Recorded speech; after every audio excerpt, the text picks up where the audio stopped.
Bonjour.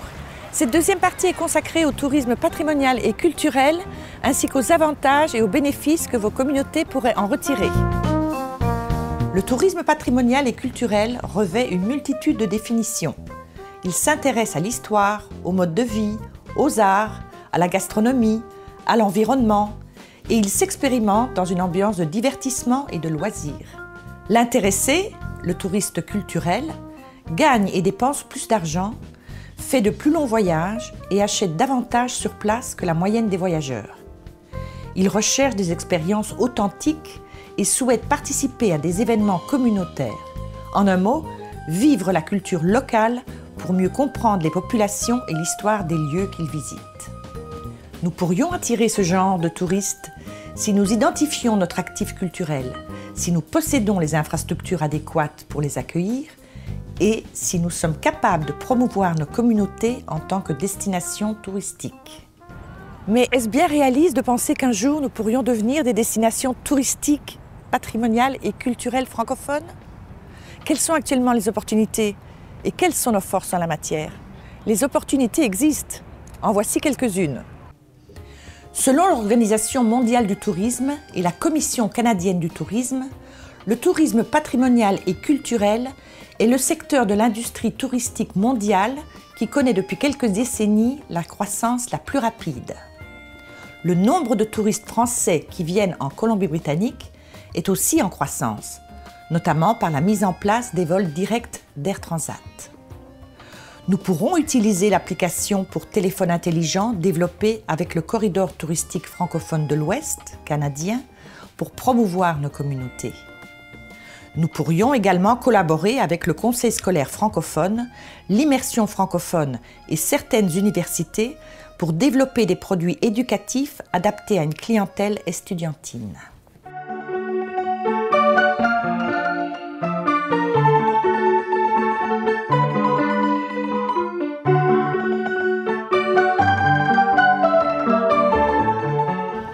Nos forces, les voici.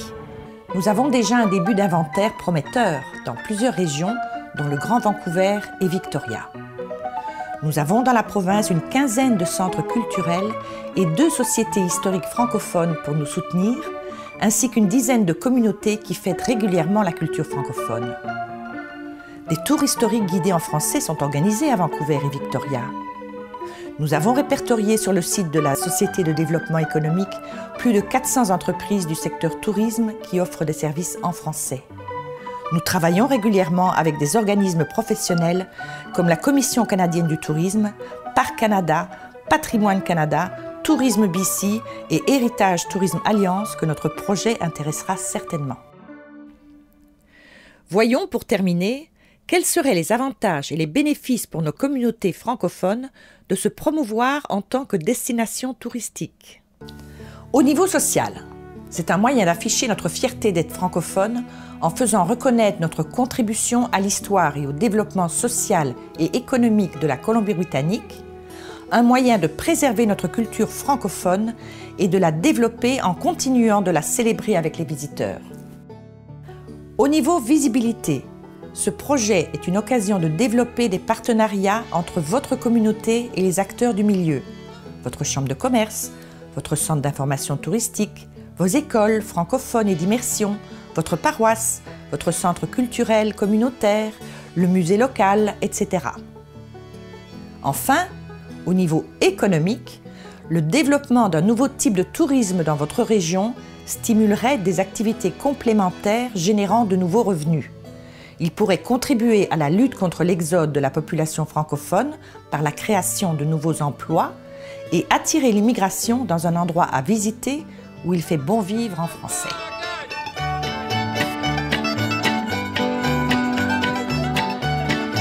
Donc, bonjour, mon nom est Joanne Dumas.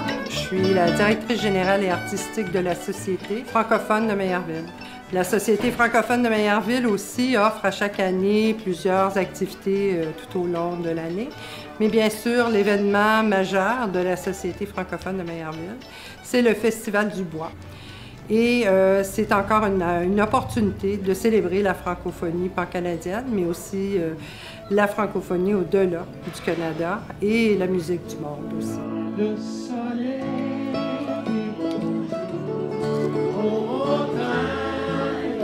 Imaginez par exemple une escapade découverte partant de la Maison de la Francophonie à Vancouver pour faire un tour mettant en lumière certains quartiers de la ville qui racontent l'histoire de nos francophones. Faire une petite pause dans un restaurant illustrant notre gastronomie, partir à la découverte du quartier francophone de Maillardville et poursuivre la route jusqu'au site historique national de Fort-Langlais qui illustre bien la contribution des francophones à l'histoire de la Colombie-Britannique. Je m'appelle Mike Starr. Je suis le gestionnaire des services aux visiteurs ici au lieu historique national du Fort Langley. Aujourd'hui, il y a toujours des francophones qui travaillent à Fort Langley. Il y a par exemple Céline qui vient de Bénin en Afrique. Il y a Lucie qui vient de Québec. Et il y a Amina qui vient du Maroc. Et Rita, elle est franco-colombienne. Elle vient de Maillardville en Colombie-Britannique. On offre tous nos programmes dans les deux langues, anglais et français. Et on voit bon nombre de touristes francophones qui viennent de l'Europe ou de Québec. Et on a beaucoup de visiteurs des écoles d'immersion française. Il y a à peu près 65 000 visiteurs qui visitent le fort chaque année.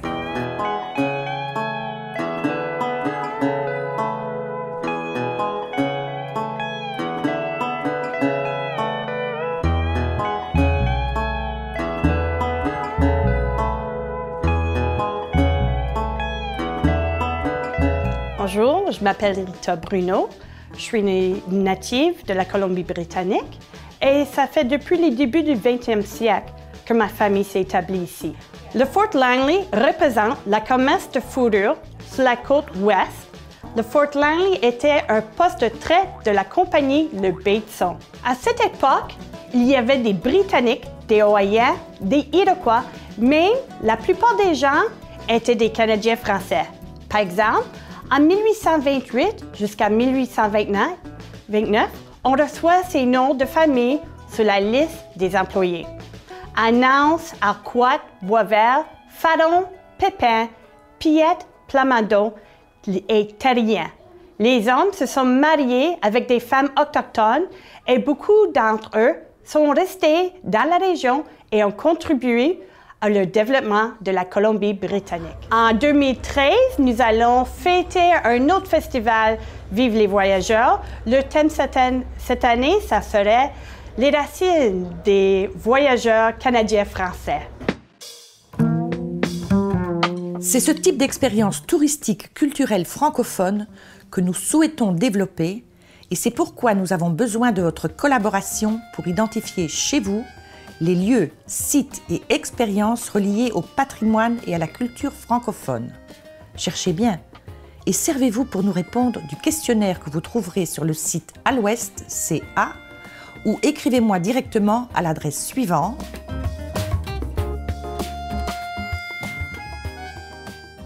Mon nom est Nicole Smith-McGregor et je suis responsable du secteur tourisme à la Société de développement économique de la Colombie-Britannique.